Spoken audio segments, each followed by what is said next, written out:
আপনিও যদি কালকে বলেন আমরা ইসলামের ভিত্তিতে এই দেশ পরিচালনা করব এবং শান্তি প্রতিষ্ঠা করব, জনগণের কল্যাণ তাদের অধিকার নিশ্চিত করব, আমি শফিকুল ইসলাম মাসুদ ঘোষণা দিচ্ছি আমি প্রথম আপনার দলের কর্মী হয়ে যাব।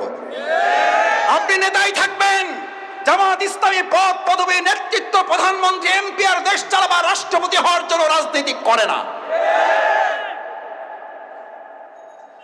করে না বলেই আমাদের নেতৃবৃন্দের নামে মিথ্যা অপবাদ দিয়ে তাদেরকে ফাঁসির মঞ্চে নেওয়া হয়েছে। হাসতে হাসতে ফাঁসির মঞ্চে গিয়ে এই কথা ঘোষণা করেছেন আমাদের রক্ত এক সময় বাংলাদেশে ইসলাম প্রতিষ্ঠার জন্য সহায়ক হবে।